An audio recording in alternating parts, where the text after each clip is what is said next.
comment on that? I'm gonna leave it alone. Keep it straight.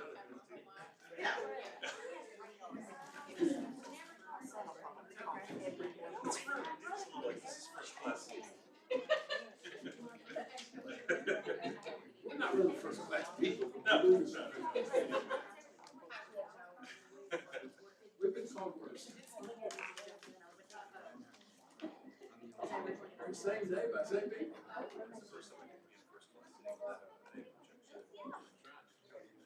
I'm feeling better. Better in control. Hello, Josh. First, how are you, sir? Good. How are you? Wonderful. Thank you.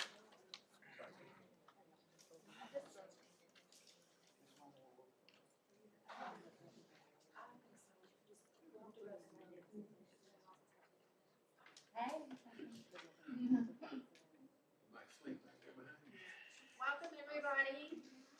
I'm going to call this meeting for High Point Academy Board to order. We are going to start this for Monday, February 23rd, and we're going to start with the Pledge of Allegiance.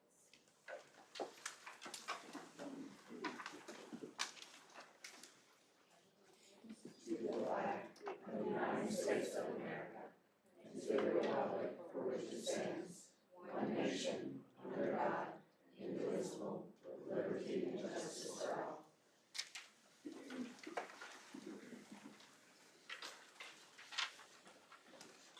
All right, I'm going to move on to the reading of our mission and vision statements. I'm going to start with the mission statement. Our mission statement, High Point Academy's mission is cultivating lifelong learners in a student-centered environment. Our vision statement, High Point Academy's vision is to be an exemplary school of choice for academically minded families. Okay, and the 3 R's, we practice the 3 R's.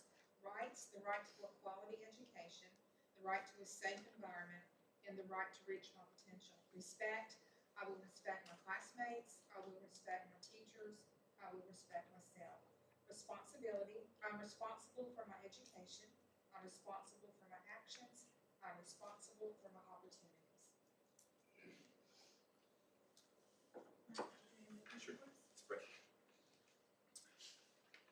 Lord God, thank you that we can meet together tonight to serve the families and students of High Point Academy. I ask for your wisdom to do that faithfully, with discernment and grace, keeping our mission in mind and what we've been called to do to educate these families, these children rather, help these families move to the next stage in life. I pray that we would do that well and play our part well, God, and that you would do more than we could possibly imagine or think. You would do great things through these students, and bless our teachers, our faculty and staff, God. Give them your grace day by day as they seek to patiently serve towards a better end. So we thank you for your guidance and every gift that you give us. In the name of Jesus, amen. We are moving on to approval of the meeting agenda. Motion. Josh? Anybody? The agenda? Yes. Chris and Spotlight. Oh, before we do the spotlights, there's one thing we do need to cover. Last month was Board Appreciation Month. Due to the snow, we were not able to have our meeting. We rescheduled. It snowed again. So we just decided we would postpone until February. But we want to say thank you to our High Point Academy Board of Directors for all your support. You do. They do it for the big money they make, which is zero. But they do love to come and to do all they can to help our students learn and grow. So thank you, High Point Academy Board, for what you do.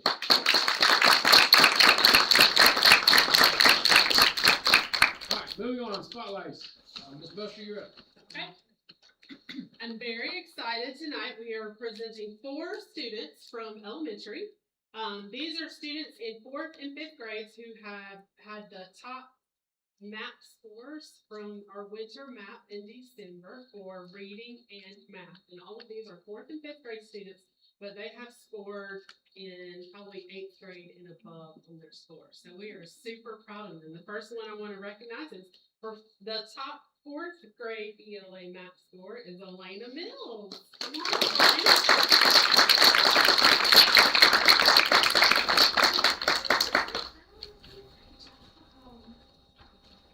Right, and our 5th grade top reading math score is Dylan Long.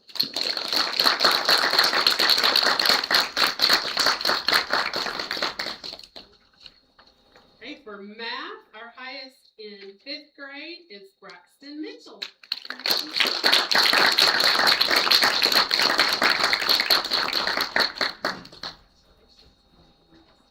And then our 4th grade student is not here tonight, but that is Aiden Pradon.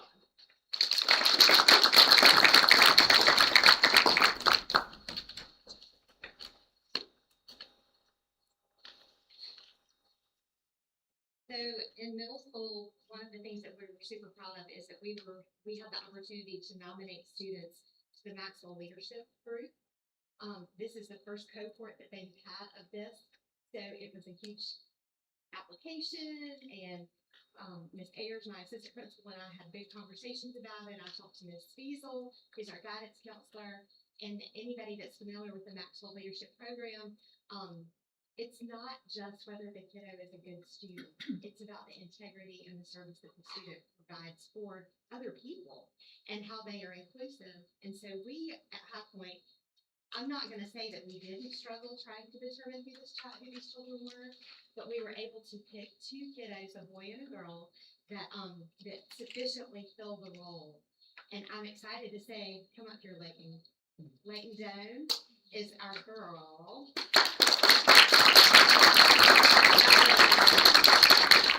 Leighton is new to High Point. This is her first year here, and I have to. She's kind of the highlight of my day most mornings. She comes and finds me when she gets to school. So the one thing about Leighton that has stuck out to me the most is the fact that she is a little old lady and a young person. So Leighton will come to me and we will have conversations about like the problem of practice.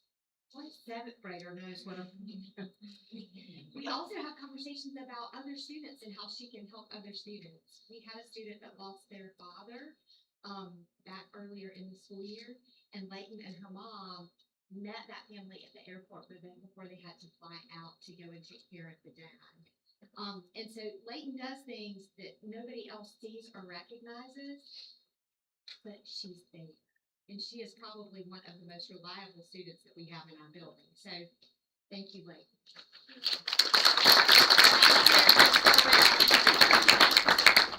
I can say equally about the guy student that we chose. He's an 8th grader, and he's not here tonight, but it's Nolan Fulmer. Yeah. So I did reach out with my 8th grade teachers, and I said, hey, I've got about 4 boys, and I can point out 4 boys, and I'm like, man, I wish I could choose 4. I wish I could choose 4. So we all sat down and met about which student is kind of the silent hero in the group. And that was something that was real important for us, was to be the silent hero. And that's something definitely that I can say about Leighton and about Nolan.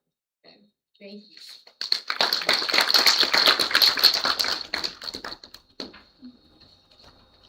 Daniel, come stand with me. I don't want to be loud enough.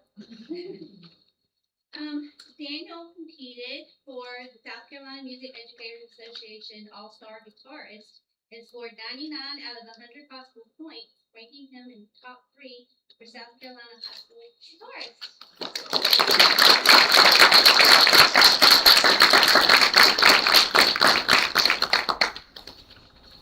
That's quite an award for all of you. Amazing. Yeah. Wonderful. We are moving on to approval of the minutes for December and February. We would love to have you stay with us, but if you would like to go to dinner and celebrate together, you're welcome to go. Thank you so much.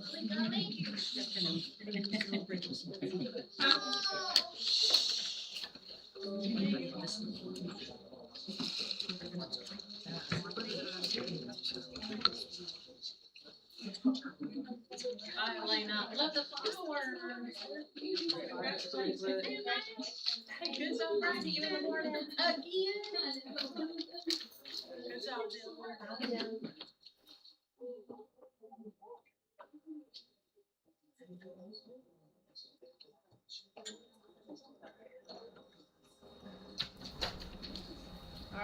going to move on to approval of the December and February minutes. This is our first meeting since December.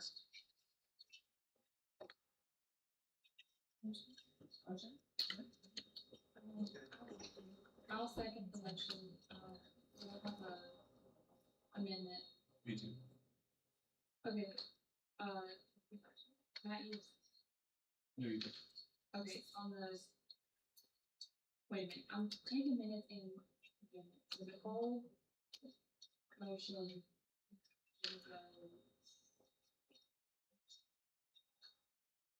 on the February 5th minutes, that was a special call meeting.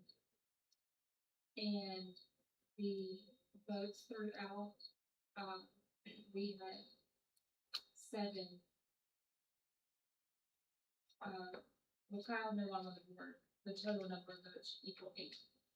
So basically, every one of the ayes will have 1 less throughout. You're looking at the February minutes.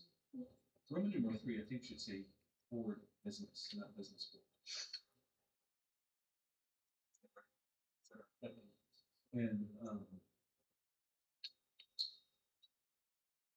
And the motion that we approved, that was, I personally prefer the language. The motion that we approved under further action under A.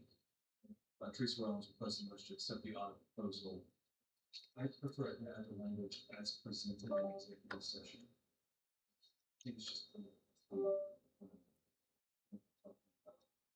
pending, just that little clause in there. On the, February 5th board meetings, the closing item, it says, as our requested to adjourn board meeting at 11 p.m. I don't remember. I got off a lot earlier. Y'all stay on that. More power to you. But, so maybe you can change that. I love it.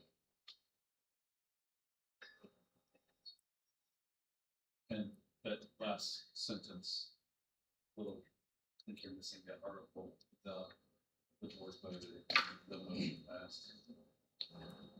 I know it's a little bit of education.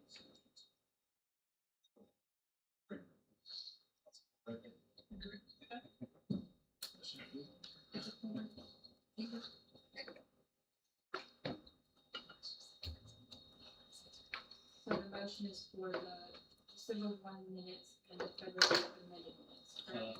In the same, with the February 5th and under item 2, executive session, last one, also there's a B, simply said B.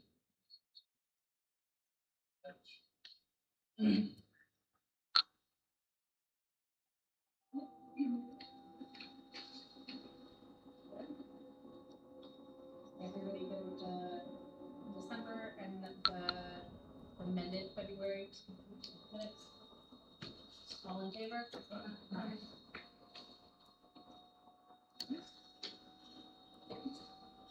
We have our December and January financial report. Yes, we do.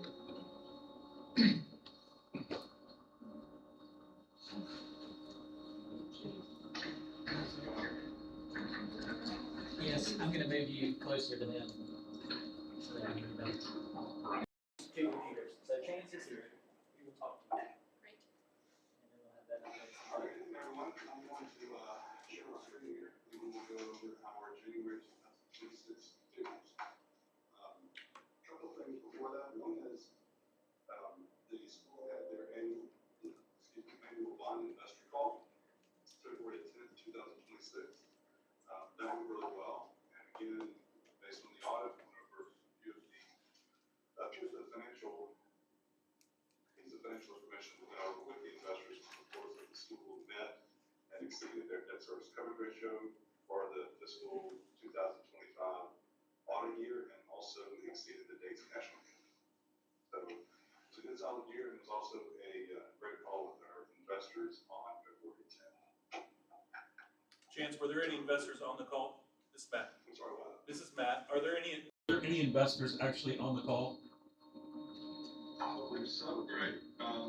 Yeah, there were, I don't know, 4 days a week might be the right answer. I know, I got, I'll follow up afterwards, so, Matt, I believe that there were.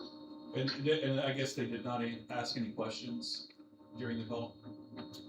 I don't recall we got any questions. Chance, I can answer this. Fairly thorough presentation of those. This is Jenna Joe. I'll just answer real quick. There was, that I recall, 2 questions. They were immaterial. One asked that the reporting and the slideshow be posted on Emma. Another asked that, the legal update, there's a pending matter that is the same one from last year. That's right, sorry, yeah, there were 2 calls. They weren't anything that needed to be changed. Okay, thank you, Chance. Yeah, let's look at, January 2nd. I'm gonna share my screen here.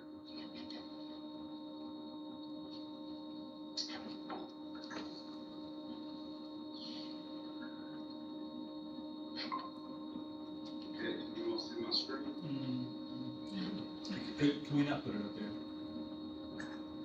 We're going to get Katie a new laptop. Yes, we can see it. Can you do it on your computer? I mean, we can get them set up, it'll take 10 minutes to get everything moved over. I'll share it actually. You folks in the audience just have to imagine the slides that we're seeing here. I'm trying to share the right.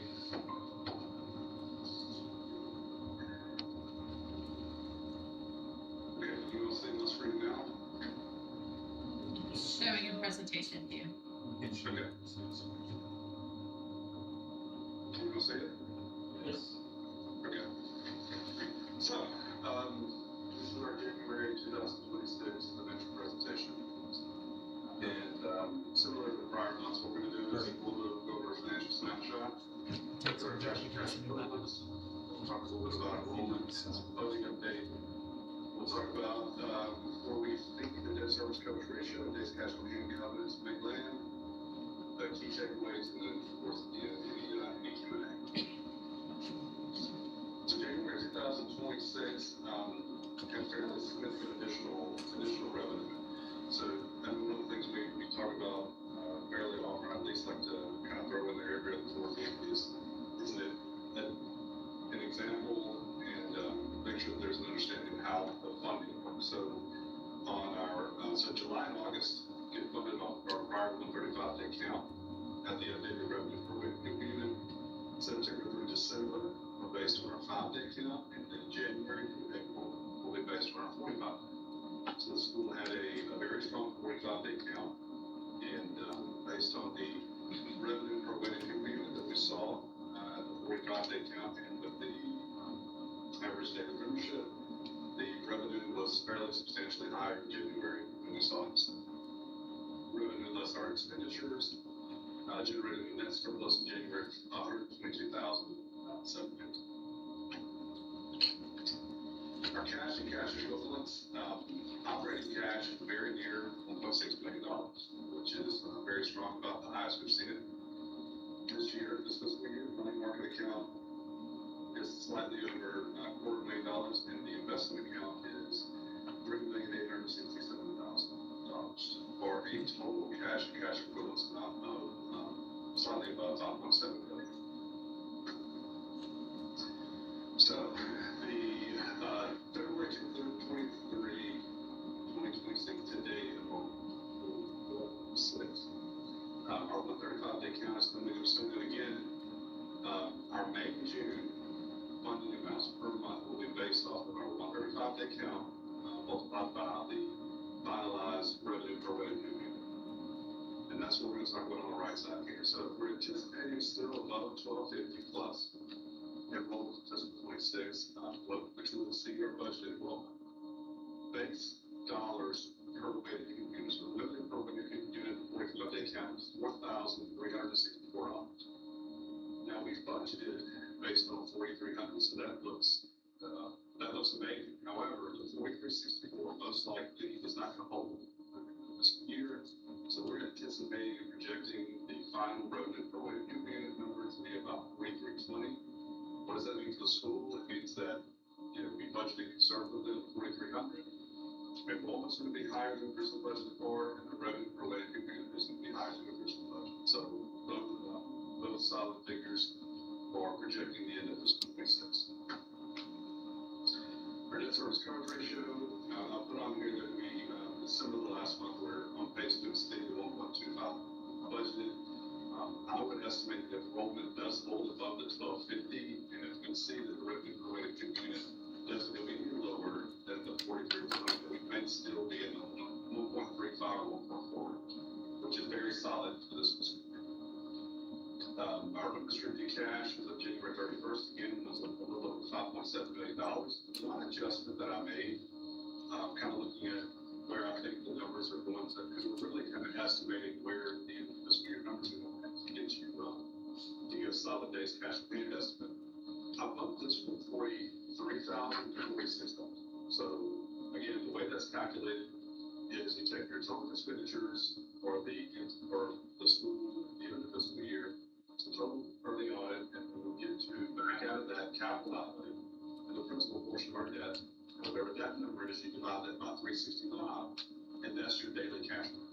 So I originally projected that to be at around 43,000. Just to be conservative, I've estimated that to be around 46,000, which still has the school at 104 days cash on hand, or their available unrestricted cash, well in excess of the 45-day cover. So our takeaways, January is a very solid month, 122,750 roughly in surplus. Year to date, nearly $10.9 million in revenue, and 10,140,000 expenditures, yielding a near 735,000 surplus. Cash and cash equivalents for our available unrestricted cash. Always with a caveat there, because the balance sheet will also include cash that is held in bond funds, debt service reserve fund, project fund, if that's not applicable, but debt service reserve fund, and also in our bond funds, and those are restricted items. So we're calculating, for purposes of our covenant, our unrestricted cash is what we'll be using to calculate base cash. So the $5.7 million does not include any funds whatsoever. Enrollment of 1,256 students as of February 23rd, 26th. Again, that is above our original budgeted enrollment figure. It is down from a 45-day count. So one of the things that we need to be thinking about and that's what we're working on in terms of projection is how the May and June revenue will adjust based on our 135-day anticipated count. However, as you can see, January increased rather substantially, partially because there was an increase in enrollment in 5-day, but then also from just the 135 days. We also had a fairly significant increase in the dollar amount per weighted community. The service coverage ratio estimated, I'm going to say it will come in at least the 1.4, between 1.4 and 1.5. And our days cash on hand estimate again to 124 days, well in excess of our 45 days covered property. Any questions? Chance, this is Matt again. What's our daily cash burn? What's our daily cash burn? I've estimated it to be $46,000. So of the $5.7 million of unrestricted, a 60-day cash reserve would be about 2.7 million, approximately. So really, You said 60 days, yeah. Because I think the district requires 60 days. 60. So the district, I know our bond covenant requires 45, and the district requires 60. So that's 2.76 million. So that leaves about truly unrestricted cash of about 3 million, or a little less than. Is my math right? I don't know that I would call it truly unrestricted. All of it's unrestricted. But if we would say in excess of the amount required by the district, yeah, roughly 3 million. But all of that cash by definition is unrestricted. Yes. Yes. We just can't think of it as unrestricted. Right, right. But I like that thought. I mean, so if the benchmark, or the benchmark, if the covenant of course is 45 days, we don't get here that the district principal has been in operations for several years. Yeah, if it's a couple of years, 30 days, but for schools like high school, the district would want 60. So I guess in terms of what you might be able to move around cash flow wise and not, I guess, get into a situation where you're kind of up against the difference figure. Yeah, $3 million in excess of 60 days. So. And does that 3 million include what's invested? Yes. That's all of it. So the $5.7 million is inclusive of the money that is invested and the money market account that's a little over $4 million and the actual operating account. Thank you. Yeah, sure. Thank you, Chance. I'm sorry, what was that in the question? Thank you. Oh, yeah. Thank you all. I think we're good. Have a good night. Thank you very much.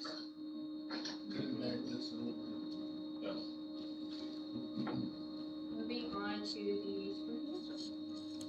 Well, just real briefly, Joe is not with us tonight, he had something, Sandy is on the school board, they have special calls, school board meeting in Woodruff tonight, and Tucker Hamrick is at the basketball club, way on the other side of the state, so, that's the way I call it for them, for him tonight, so. Can I interrupt? Where is the basketball team in the world? Oh, I mean, You missed ranking up. Third round, if we win tonight, we will play for the upper state Friday night. And if we win that, we will play in Florence the following Thursday. So tonight we're playing AJ, they're very good. Yeah. So we're on the road, 3-hour drive, so it's a tough game tonight. If we win that one, we'll probably play Cleveland Friday night. We played into the upper state last year. He was a what? We lost one. Put in that look, Director, keep going. But that will be the neutral side. So nobody can They learned their lesson. So we'll see what happens. All right, moving along, the quote for the week, the month. Everybody know who Ray Kroc was? It's actually a shake sale. We went to Illinois and saw the McDonald's brothers and bought the franchise from him and put his shake machines in. Well, it's the ice cream. It's important. Moving along, some important dates for you all to know. As Chance referenced, March 13th is our 135th day budget indicator. So we will know where we are. Right now, we're at 1256.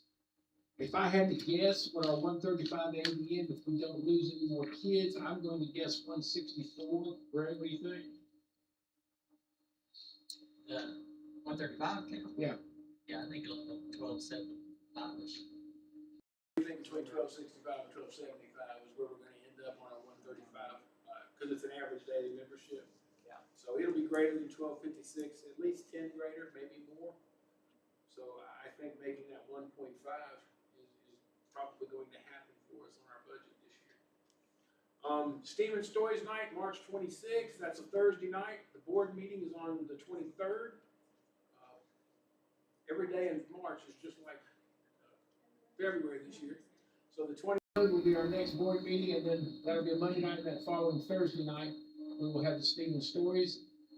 May 7th is HPA night at the Spartanburgers. So our chorus is going to sing the national anthem. Katie, did we get a little bit of money from them from the seats? We get a portion of the ticket sales. Get a portion of the ticket sales, so that's HPA night at the Spartanburgers on May 7th. May the 21st, it's another Thursday night. Graduation, Chris Neely, South Carolina Public Charter School District Superintendent will be speaking, and board members always attend. I went to Hadestown and saw that yesterday, and it was phenomenal. It was so good. I was so proud of our students. Super engaging. They just did such an amazing job, and a lot of those kids wouldn't even call them kids. They look like adults up there.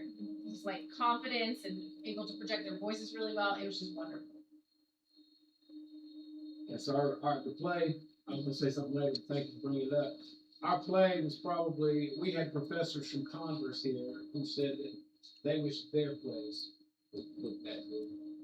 So we had college professors here who do this professionally and said, wow, what an incredible job. Our arts department is doing fantastic. Our athletics program, we're in the program state playoffs.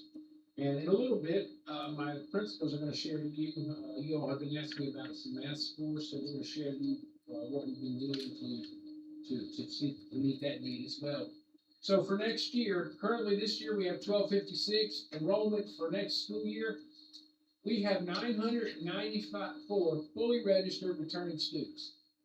We have 88 lottery students fully registered. As of today, we have 1,082 kids already registered for school next year, which is extremely good for middle of February. Not registered returning students, we have 164 returning students who have not registered. We have 140 students who have accepted lottery seats but not registered. We have a total possible that haven't registered of 304, which will put us up to 1,396. But we're going to say if half of them registered, we'd be at 1,234. Now there's another 23. We have 38 people in the lottery who have not accepted. 15 have declined. So there's another 23 students in the mix who are in the lottery who have not accepted or declined. So that number could be, we could be looking at 1,410, 15 students at play. How many of them actually show up on day one? I don't know. Not all will, but we'll have other students that come. So to be sitting with almost 1,100 students in February, we have been in April and May before and not had any students registered. So We were really just on last year. around 900. So we're ahead of last year, but that may not be a big difference. I don't know. But Gray thinks we're going to have 1,350. Just the goal. That's what we're heading for. I'm hoping for 1,335, but we'll see where we end up. But, a lot of good stuff going on. A lot of stuff still to do. Still got a lot of work ahead of us. We can't be complacent just because we have that. We still got to do what we do, send out those letters, get people involved. So there's still a lot of work to do, but I thought that was some really good news that the board would enjoy. So next up, we're going to talk a couple of things, and my elementary and middle school principal are going to come up and talk about what they're doing for test scores. I looked at Elaine, I was like, are we really gonna stand up? Yeah. Okay, so one of the things that we have been focusing on, especially second semester, is the focus on a professional learning community within our teachers. Because we're wanting to build capacity, we're wanting to be able to confidently say that we're utilizing rigor. And we want to be able to say that our teachers fully understand what their standards are. So since the beginning of this year, since January, Ms. Buster and I have had the opportunity to participate in a class through Clemson that this has been one of the focuses. And we've learned very quickly that a lot of our teachers did not fully understand the standard. So if you don't fully understand the standard or are not familiar with it, how are you going to build common assessments and then be able to analyze student data? So one of the things that we've talked about doing and that we have started implementing is a professional learning community at Yale State. So as you can see in the pictures, it helps us unstack the standards. One of the first focuses that we made was that we identified all the verbs in our standards. So we were able to go through and say, this is what level of the depth of knowledge chart that we're using. And this is something Mr. Sherman and I actually kind of had a ha-ha about. Mr. Sherman's all about Bloom's and Bloom's taxonomy. Well, in education, we talk about depth of knowledge. So I said, we've got to get you up to 2026 and say that we're focusing on depth of knowledge, not knowledge. So you can go ahead and click the next slide. So with that being said, there are 3 areas that we're focusing on before the end of the school year. However, going into next school year, by the end of the 4th quarter this year, we will have all of this planned out for our first 9 weeks of school. So we did a breakdown of our standards.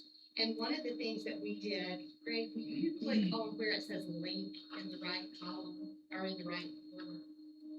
It's under where it says restart. Probably. Yeah, absolutely. So we asked our teachers to identify their priority standards. So we took it, as you can see at the bottom, sixth grade ELA, sixth grade social studies. Then we said the priority standards for sixth grade social studies and ELA. And then we have our revised math standards because we all know that this year we have new math standards. So we had them their first problem of practice was to identify what their priority standards were. From that, we had to determine whether or not they had introduced, whether they just practiced, or whether the students had mastered this information. I was amazed at how we have never really sat down and correlated that sixth grade obviously leads to seventh grade. Seventh grade leads to eighth grade. If you didn't learn it in sixth grade, how are we implementing in seventh and building the rigor for eighth grade to prepare them for high school? So when we all started talking about this, Ms. Buster and I decided we've got to work at this together. This is not something that only sixth, seventh, and eighth grade can do. So we hit it very hard. Ms. Buster approached this a little differently, where I gave my teachers a spreadsheet. Ms. Buster gave her teachers actual sheet. Go ahead and explain yours. We tweaked it a little bit for elementary based on our teachers as learners. And we focused on just math. Our teachers teach everything, and we knew math was our area this year that we're working really hard in. So we started with math, except two of our teachers are doing ELA because they fourth and fifth, the ones that teach ELA. They've branched out. So what we've done is I gave them all a hard copy of their standards for their grade level, and pretty much the same thing as it will eventually be on a spreadsheet, but we took the time, we read through every standard, and for their class, they had to mark if they had not taught it yet, if they had mastered it, or if their standard was approaching. And then we went back and we went to every standard that we had not taught yet, compared that to Eureka Math Squared, which is our new math curriculum, and we had to find out, is this in Eureka? Is there a gap there, or is it teaching the whole thing? So for example, in second grade, we found out in the first standard, it lists 4 different ways to collect data, and you have to create tally chart, picture graph, dot plot, and bar graph.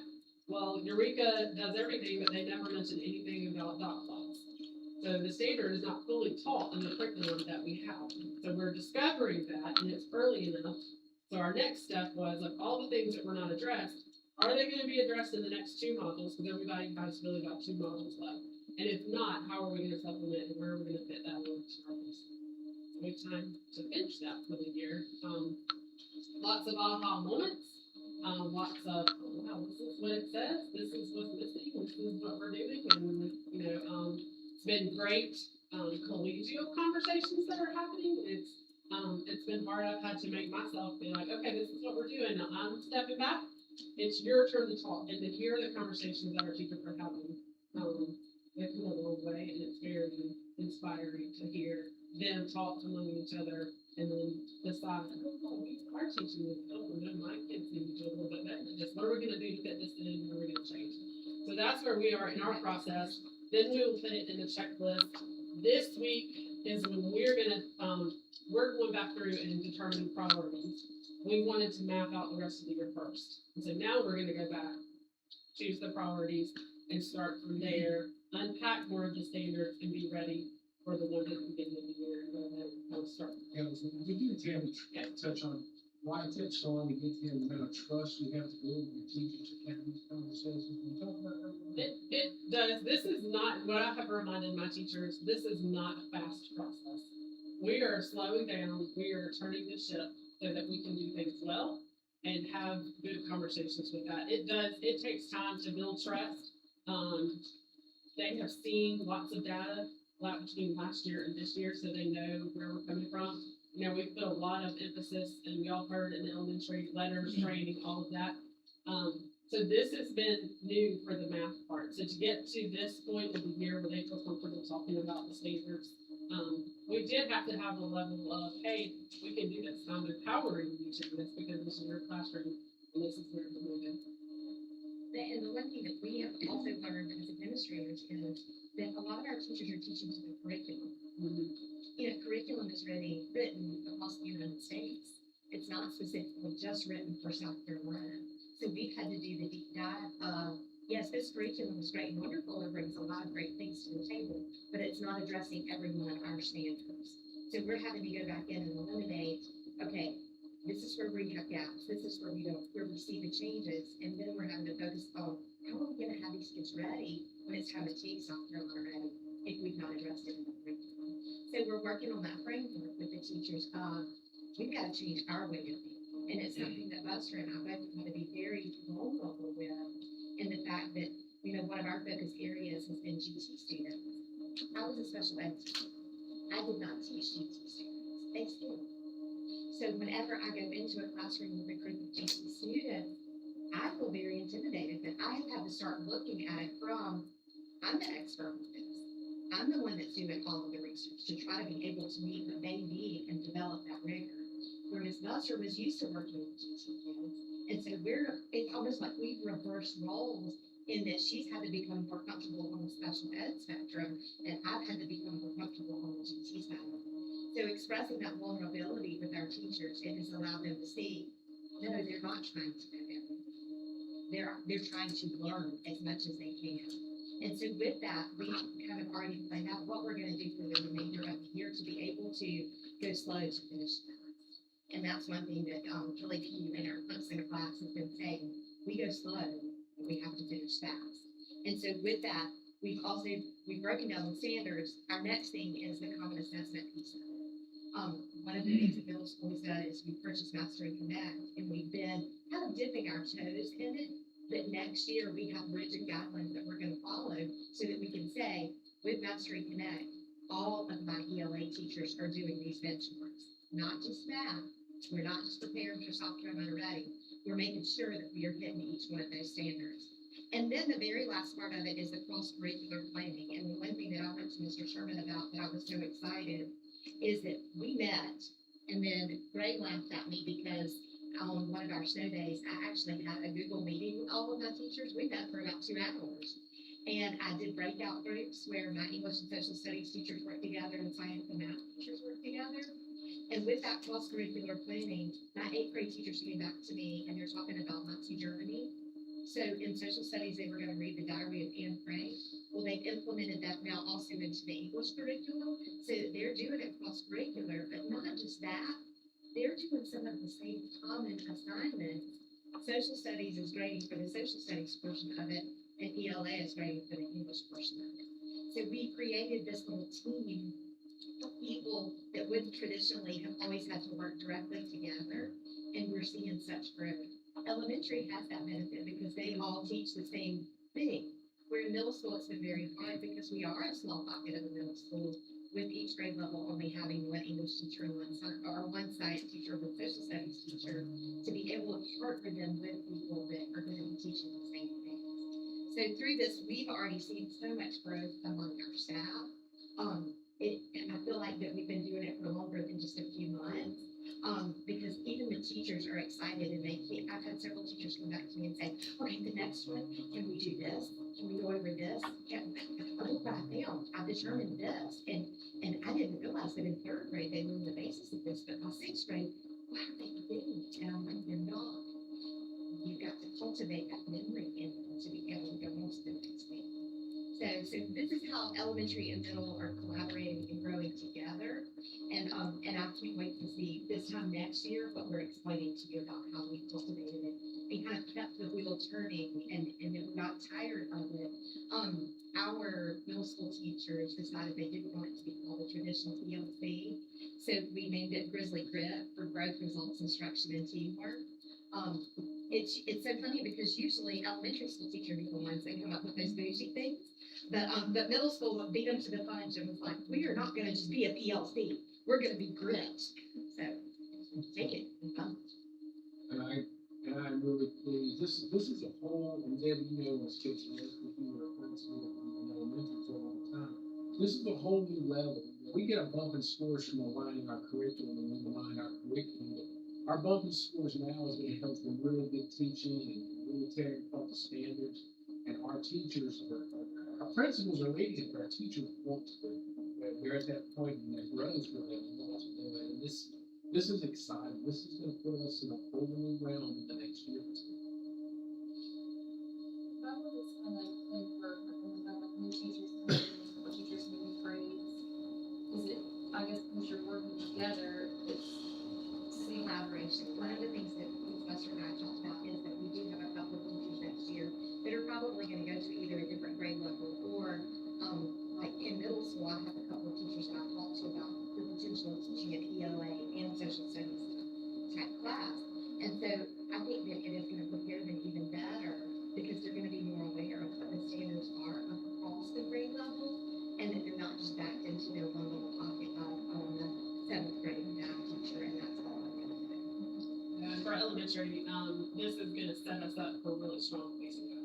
So any new teacher will be able to say, here's what we do at High Point, here's the standards, these are the resources that we have, this is our timeline, I mean, it's really gonna be a good math.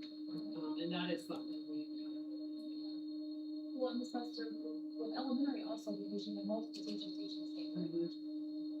Are they primarily like all working on the same thing on the same at least week? a lot of times, yeah, they try to stay together. Yeah. They tweak what they do for their students and their needs, but for the most part, we try to stay together. To be able to finish and get to the end where we need to be. They check in, they plan together every week, so it doesn't have to be every now and then, especially with something like youth law that's very scripted, if they're all doing the same lesson, I can leave one room and go to the next and see the rest of the lesson, which is really neat, but it doesn't really happen that way for everything else. But it could be, they're all, and if they're not by the same day, in planning, you'll hear them say, okay, so by Friday, we're all gonna be here. You tweak your lesson as you need to for your class, so that we're kind of sandwiched. Thank you. High school is doing something similar, but Miss Mazzell is gonna talk to you about another issue that we have across all the grades, and it probably hurts us more in high school. So Miss Mazzell, why don't you, go ahead? Okay. Yeah, what we see in high school, is attendance is impacting our EOC scores greatly. You can see here the percentages that are on the left of each box. That's the percentage of students, who did not meet a score of 70 that have also attendance issues. And so what can we do to fix this issue? You see in US history and math, it's 70% higher. We have to do something to help our attendance. Therefore, our EOC scores will improve. So if we go to the next slide, I'm just going to briefly talk about what we're trying to do to help improve this. Now, Mr. Hamrick has opened a conversation with Mr. Sanders about utilizing our PowerSchool automated calling system where it will call and notify parents if a child is out of a class. Notice that attendance is taken for each class in high school, not just for the day. So it's important for parents to know, because, kids like to skip class. Or our drivers, they'll get somebody to call them out of school, and then they want to return, and then, they're going to skip that class. And so that's really hurting us. We've also encouraged the teachers to make those phone calls home, to let us know if the student has missed 2 days in a row so that we can make those phone calls home. And we're having our truancy intervention meeting at a better rate, because that is not something that was happening before. And it wasn't intentionally, it was just something that fell through the cracks where we didn't run that report on time, so it's something we have to work on, right? So we're owning that. So basically, we're gonna bug parents till they get their kids in class, right? And then to target that academic intervention, specifically for the EOC classes, we have purchased more curriculum for them. Teachers were stretching, reaching, looking for something to help reach the students that what they had was not reaching, right? And these materials actually have pre and post tests, help the teachers make sure that they're addressing all the standards, and that they're understanding the standards. And they're also going to use the pre and post tests to help with prepping for the next EOC cycle. And please keep in mind, high school, one semester is like a whole school year, right? Because they have the DOC test at the end of that first semester. And then the second semester is like a whole other year. So attendance for those classes changes, the materials that they're learning changes. So we're really looking at the whole picture here and how we can fix it for the year round, but each semester and those classes too. Also, our teachers have started holding department meetings where they talk about what they've covered, how they've covered it, what worked, didn't work, what can they do in the future units, how they can share things, materials. So we're really excited about that too because it has brought some conversations where they come to us. Can you provide this? Do we have this? We want to do this. And we're glad to see that collaboration. I'm not sure how strong it was in the past, but just me being new to the high school this year, I've seen improvement in that area.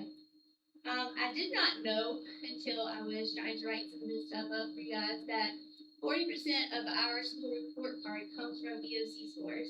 And then 30% of the school report card comes from our graduation rate. So if we're not making the scores in EOCs, we're not graduating. So we've got to get kids in school so that we can help them. The students that were in school, I did not put percentages up there.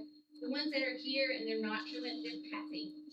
So I'm not really worried that they're not receiving the information that they need. But we always have room for improvement for that, right? So our biggest thing is getting our kids in school. So, Do we have any data for the reasons why they're not coming to school? I have some guesses, but no strong. They give us reasons, but we don't Yeah. have truth. Yeah, I If can they don't tell bring us an actual you. note from a doctor or a judge, it's a parent excuse. And it's also unfair when we hold the truancy intervention meetings, we go to truancy court, and, sorry, but I'm gonna say it, the officers look at the student who does not yet drive themselves to school and say, you need to be in school, but does not address the parent. And so we're trying our best, encouraging them, providing resources, but the accountability piece is really not there, not on us. We're trying, but we need more support in that area too. I guess we've talked before, about, different families that are here and there are different resources available to them. I have to imagine there's probably more going on than just We not do being offer in those, school. yeah. There are many reasons why students don't Yeah. come, but the ones that we do know about that may need some assistance in transportation, we do provide that. We'll reach out and find the need. But mainly, I know COVID was a long time ago, but that gave a lapse in attending school. They think they can make it up, where as long as they turn their work in, they're fine. They may get credit for that piece of work, but did they really learn the material? And that's the piece that's missing. So we've got to encourage them. And I think with all the methods that we have in contacting them now, they're really gonna get tired of us contacting them, and they're gonna make sure their kids are in school. They're like, I don't want Dr. Mizzell call me today. Make sure you're at school on time too, So Pre-COVID, in the state of South Carolina, in the upstate, I can't say for the state, but in the upstate of South Carolina, the average attendance was about 92-94%. That was in elementary middle school. Post-COVID, it's probably running in the low 80s, maybe lower in the lower part of the state. So we closed school down for 2 years, and then when we opened back up, not everybody was, I guess parents thought, well, they didn't have to go in, they don't have to go now. So this is not just a High Point. This is a statewide, this is a national problem of attendance at school and trying to get kids to school. Now, Charleston County is paying kids to come. They have a big budget, but they're paying kids to go to school. We've got to come up with a better way than paying kids to come to school to get what they need. This is a statewide problem. I did talk to some other superintendents and principals the other day. There has been a meeting with the court to put some teeth to the kids that have to go to court to make it stick, to get kids to come back to school. So hopefully next year, the city of Spartanburg anyway is going to put a little more teeth to their truancy court and start hammering some parents and some students a little bit harder, which will make everybody's job easier. the new materials help teachers, because we can't always manage their attendance, right? So the new materials that we've ordered, and the teachers are excited to have that resource because it will help them stay on track. Like if we have a group that's missing some information, they can always use that to make sure that they catch up on it. Group projects to help catch them up, and activities, instead of lecture type. It's happening more and more, and so I'm really excited about that part too. So can't completely control the attendance, but we can help encourage it, and we're doing some of those things. But also, when the students are here, how can we attack them with the most information possible, and make sure that they retain it, so that we can do our EOC scores. So. Do you keep up with, I know this might be something you're just starting to focus in on a little bit, like year over year, if this, one student, like one of those students right now is on your list, or they on your list last year? Yeah, that's something I can start doing. I'm sure there may be a record of certain students where they've had to have some time to make up due to attendance. I'm sure Mr. Henry has that, and I don't have it, but I'm sure he does, since he does have some time records, and that gives that information. Trends, You have Saturday school? yeah, well, whenever she time to make up, yes, yeah. If they're training, like that's in middle school, So that's, insurance and numbers. English numbers, but that'd be a really good. That might help identify to more of, is there something going on today versus just kind of problem overall? It's an in general problem, it's in the school state, it's not just us, it's in high school, most schools. I think what you're asking though pinpoints the individual students. We do look at that, and we have to take it each semester. And just a couple weeks into school, we have students that are 2 or 3 days absent. Well, if they're 5 days absent, that's like 10 if you look at the whole year, because you gotta think, it's like we have 2 school years in one. So if they get to 5 days, it's really like it's 2 days of instruction. So, the teachers have been doing a really good job this semester of letting us know, hey, so-and-so is out 2 days in a row, and then we can make that contact, and they also make contact to see, and then they make the effort in the classroom to make sure it's followed. Well, we need to know the record, because I would guess one, 7 more was. Yes, so it's really discouraging to hear that report, but hopefully that will improve too. But while they're here, we're gonna do what we can to just make sure they have it. Thank you so much. As you see, we talked about our math scores and some things, and this is the things that we are working on and been working on. And then after we missed all that time for snow, me and Grace sat down with the principals again and said, okay, I know you're working on this, but now we've missed school and it's not the same when you're not in school. So how are we gonna put all this in this package and get it done? And so that's what they've been working on, and working with the teachers. And so hopefully by the end of the year, we will accomplish everything that we set out to restructure the second time. And hopefully we'll get to where the kids get all the material covered.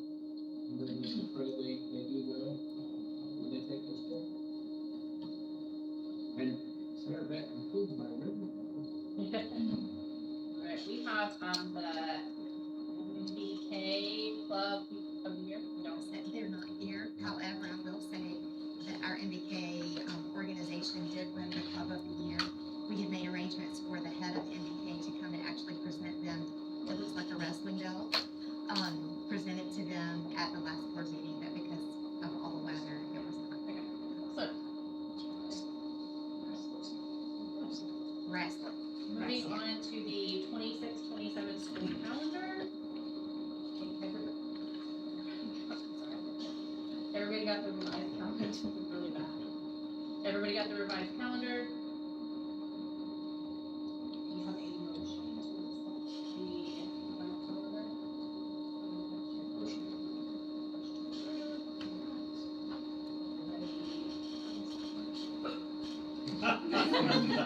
So, I'm just struggling over here trying to get him to go away.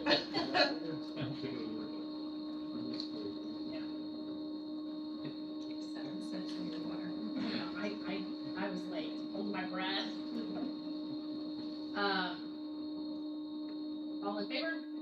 I just wanna make a comment real quick, I wanna thank Mr. Sherman and his team for, working on that and getting, something that works for all of us, parents, students, teachers. And I think it's really, it's a little bit different from what we've done in the past, but I think that, it's gonna, I'm gonna. We have to cut the record. Teach the kids and build the brain.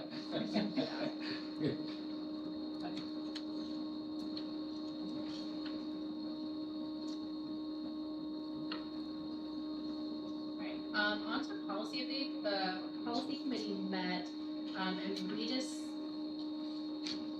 to make a motion that Turner Caldwell review all policies posted, and that all policies be updated on the website to be in the same format with revision dates noted.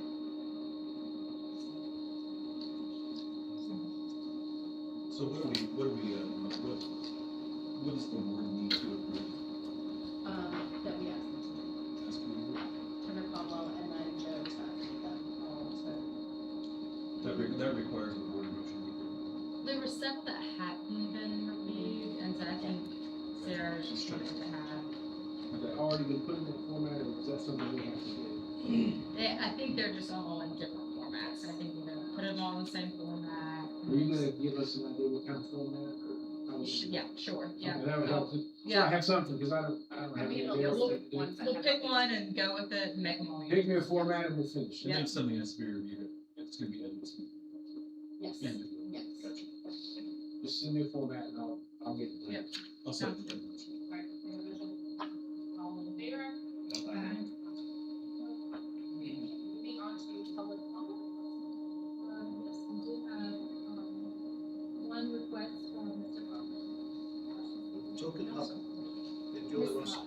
Also me. Okay, great, yes. Wonderful. So the token public is back. Okay.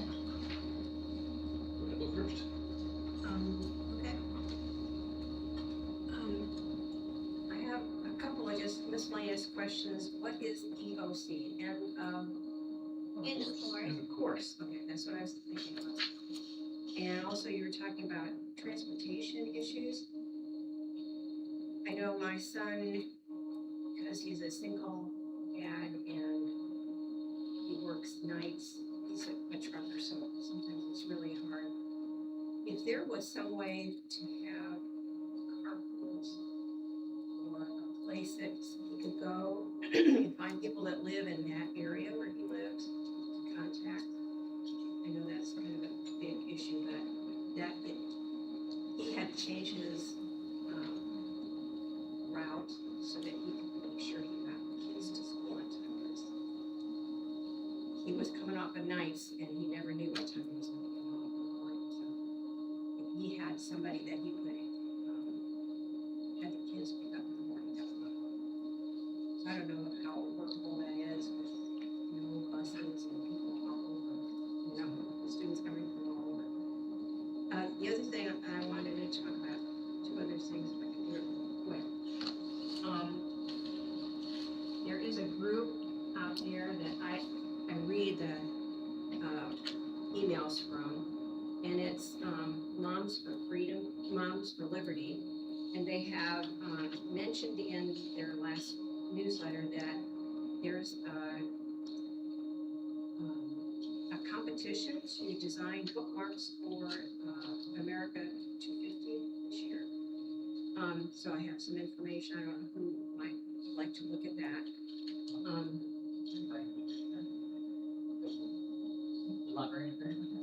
Oh, okay, great.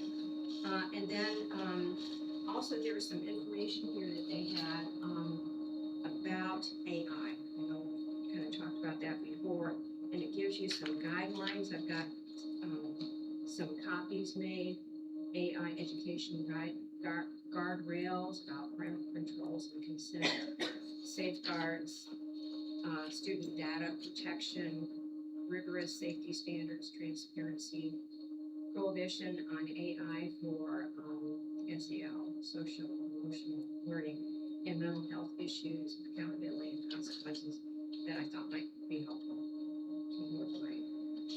And you remember, Katie, whether we sent you a copy of, our response, we sent out letters with the funding for, charter schools, and we only got one response. But, we got this in December. So it's from, Shannon Erickson, South Carolina, House District 124. So anyway, she responded. She's a strong proponent of charter. Hmm? She's a strong proponent of charter. Oh, okay. So anyway, I have this material to share. Thank you so much.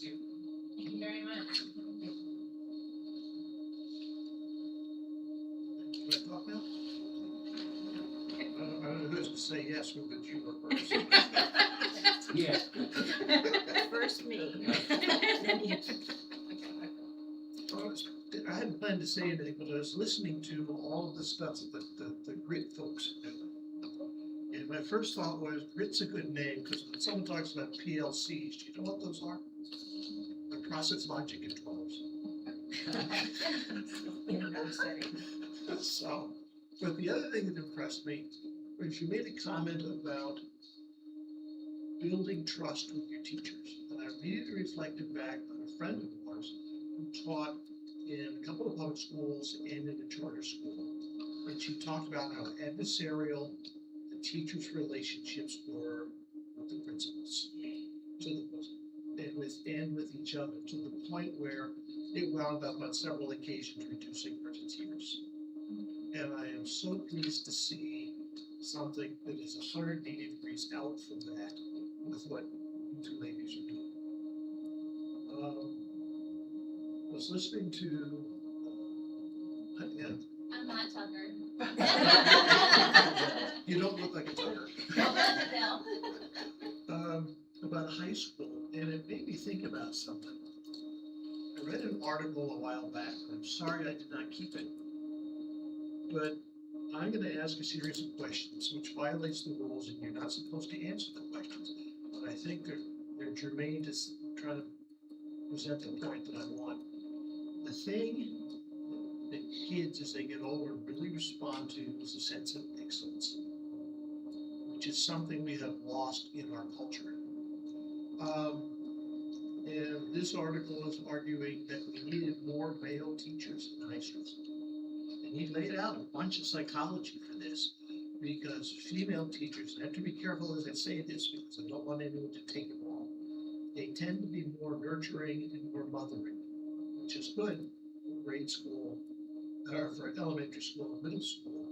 But you need more of a, maybe argues you need more of a male influence in high school to call people to excellence and to hard work. Now, how you get to that place is beyond my knowledge and expertise. I just read things and think about things. I do not envy you the problem that you're facing right now. But the question becomes, how do you motivate people, motivate these kids to strive to be excellent? That's at the heart of what the school is about. So how do we make that manifest in high school? This is something that is kind of right up in our face, because our grandson is what, 16? He's turning 16. He's about to get his driver's license. God help us all. And how do we motivate? We struggle with how do you motivate him to be excellent for the sake of being excellent, because it will form his life going forward. So. Thank you so much. I think that's a valid question. Well, Thank you so much.